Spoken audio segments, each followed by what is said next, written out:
Assange. He's getting slammed by CIA Director Mike Pompeo, who ripped the WikiLeaks founder for leaking sensitive government information during a speech at the Center for Strategic and International Studies yesterday.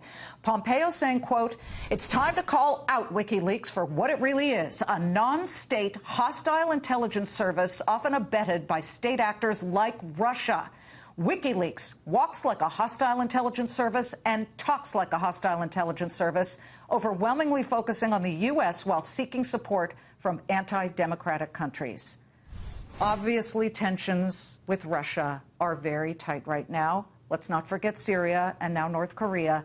How do data dumping organizations like WikiLeaks affect our national security looking ahead to all of these problems? Former head of the NSA and retired four-star Army General Keith Alexander joining us now to tell us about the threat of loose lips. I mean, the CIA obviously did not have a tight enough system, and tons of data was stolen and then put out there by WikiLeaks. But where do we stand with all these other threats in the nation and the world?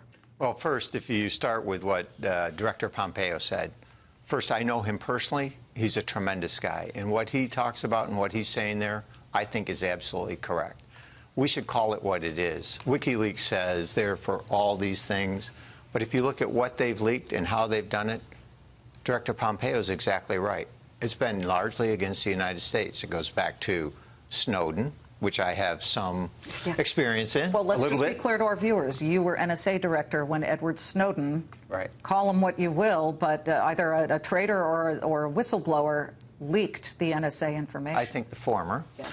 And when you think about what he did and who helped him get from where he was in California to Hong Kong to Moscow, not a good way to get to Venezuela, and who helped him and what they did with the data. And now look at the CIA leaks. It clearly looks to me as if WikiLeaks is focused on our country. And when you go back and see how that and other things like the Democratic Convention hacks, the National Democratic Party, what happened to them? Russia. And so I think we ought to call it what it is, and we ought to push back. Does it bother you to have heard the number one, Mike Pompeo, during the election, striking a different tune, almost supportive of WikiLeaks, and now he's changed, and then President Trump has said in the past, "I love WikiLeaks"? Well, nothing beats having access to all the information to see what's really going on. And I think what both the President and Director Pompeo have is now they're on the playing field. They see what's going on, and getting that information out for our country is hugely important. Can we do anything through the NSA, through cyber warfare, regarding this North Korean situation? Kim Jong-un has announced today that he has specific targets in sight. They are military bases run by the U.S. in South Korea. Apparently, Shinzo Abe is now speaking with his security teams and figuring out how, if war does break out, to evacuate thousands of Japanese who live in South Korea. What can we do through the internet versus actual bombs and human lives? Well, I think first you want to look at all the elements of national power, just as you said. What can we do to stop this? You don't want to go to physical war, so what can you do? Diplomatic, economic, then military. And what are the military options all the way from, think of it as, we're going to put an embargo on, we're going to stop ships from going in, we're going to stop aircraft, we're going to do this, to cyber, to military action. I think what the Defense Department, and I am convinced that Secretary Mattis would be looking at all these options. He's excellent at planning. He will look at all those and say, what are the things that we do now? When do we do them? The President and the Secretary have to authorize those. And what do we do to stop these things from happening? Can we stop it before it gets to a land war? And that's really what you want to do. Do you believe Kim Jong-un when he says he'll do a preemptive strike?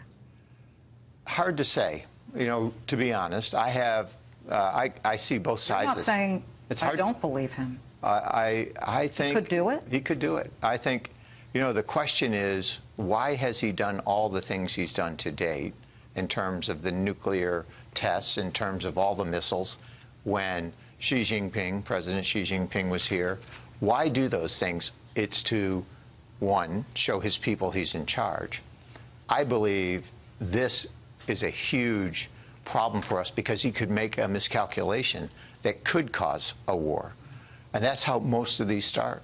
General, the Moab, the mother of all bombs that was dropped on ISIS strongholds in Afghanistan. What kind of message does that send to a Kim Jong-un or even to a Vladimir Putin in Russia? I think when I look at it, a lot's been made out of it. I think what the military does, and having been part of that planning process, they look at what do I need to go in and impact people in bunkers.